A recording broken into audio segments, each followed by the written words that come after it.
I'm a personal finance columnist and author, and I have a business called Woman and Finance, where I educate women and help them become confident about their personal finances. I think reading is very important for entrepreneurs, not only entrepreneurs, but everyone. I will give you a story. When I finished matric, I thought I was going to study a BA, right?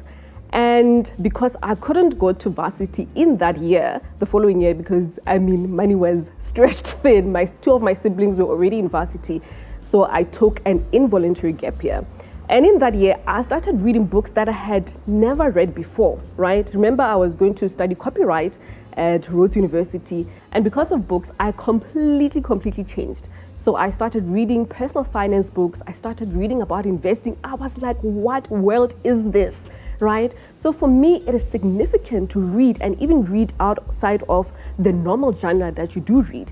Because of that, I completely changed from studying copywriting to saying, you know what, I want to do a BCom finance. And that's exactly what I did. But even through your life as an entrepreneur or just as an individual, knowledge is important. How do you grow if you do not know? How do you grow if you are not consuming things that will make you grow? And for me, books are so critical.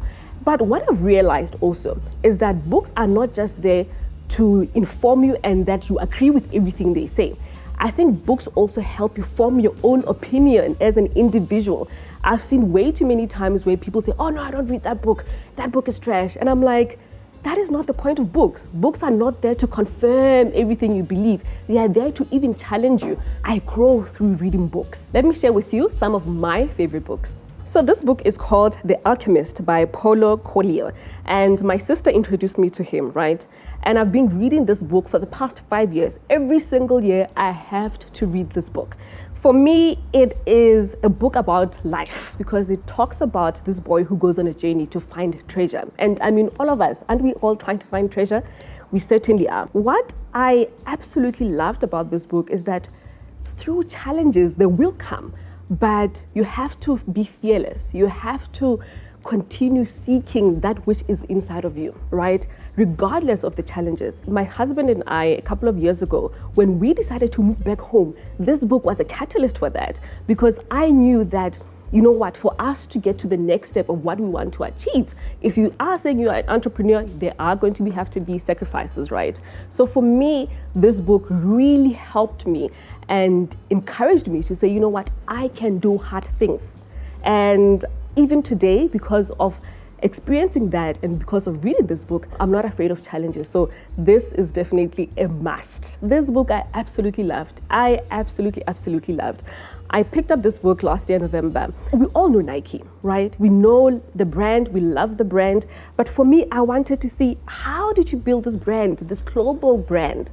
And he had so many challenges when he started out. But I think the most significant thing for me as someone who talks about personal finance was the depth in which he went when he spoke about his financial challenges. I think as entrepreneurs, we are ashamed to say, hey, I am struggling right now. When you're building, you don't have anything to your name. But there's this misconception now, especially with social media, to look like you've made it already. And he did not try to do any of those things. And of course, yes, they didn't have social media, but there were other pressures that I'm sure he was facing. A very significant thing I learned from this book is the people you surround yourself with are very important, very important.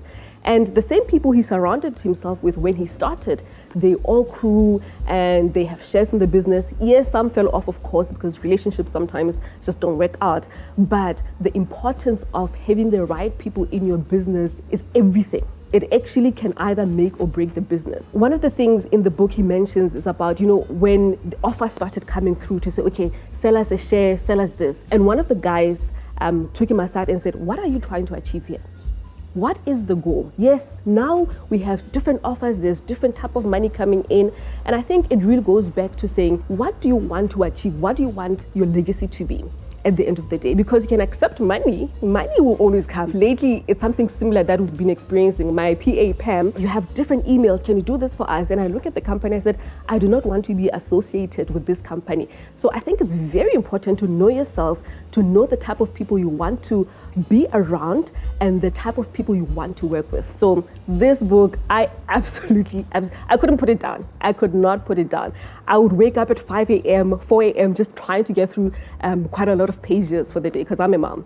This book, I almost didn't bring it, right? Because the title of the book is very clickbaity. When I saw someone recommending it, I was like, I'm not so sure. But this book for me is shocking. And you see what I spoke about earlier, that books are not there to confirm everything that you know. Books are there sometimes to challenge you. There are some things that I definitely don't like in this book at all. He is very, you can almost say arrogant. But if you look past that, there are some really, really good lessons in here. So he basically talks about how to build a business and how to think about it when you're going into a business. Can you scale this business? If it's not scalable, what magnitude, what impact will you be making? So this book is really challenging quite a lot of things that I do know. And I think as someone who talks about personal finance, where you're always talking about, whatever money you make, you need to make sure that you're investing, saving, you need to make sure that you get out of debt. And for me, he said something that is so important. And I believe this. He says that those things should not be the plan, should form part of the plan, right? What do I mean by that? It means that what he talks about, especially if you're an entrepreneur, you are in the business of making money, right? Making an impact, making sure that you give good service, whatever you're providing is good, right? But he says you cannot just focus this, he calls it the slow lane, right? Where you are just saving, where you're just investing. He says that the whole point of business is to make money, make an impact. So how are you going to do that? Can you scale this business? And this is where, as an entrepreneur, you have to ask yourself tough questions. Because I have found, even with myself, when things have been good in the past, you tend to relax and you think, I'm in my comfort level. But you always have to go back to the drawing board and say, actually, what am I achieving here? What is the bigger picture? So for me, this book, it's making me ask myself tons of questions, tons. And I think that is why reading is so important, not just to confirm, because we're all biased to what we believe, to challenge yourself, to finally ask yourself the really, really, really, really hard questions about your business, about who you are and what it is that you want to achieve overall. Of course, I had to bring this book, okay? As an entrepreneur, you must always take advantages whenever you can, right? To either promote your business or whatever it is that you're selling. So of course, I had to bring my book. I authored this book and it's everything about personal finance. And some of the reviews that I've gotten from this book really have been, it's the most relatable, most easy to read personal finance book. And for me, when I wrote this book, I had in mind that I don't want people to go through the book and I just sound smart, right? I sound smart, I put all these big words in here, and yet people cannot walk away knowing about personal finance. So I had to make it as simple and as relatable as possible with simple English. And so for me, it was writing something that was practical, something that was relatable, something that's actually going to help people to move from anxiety to action when it comes to their personal finances.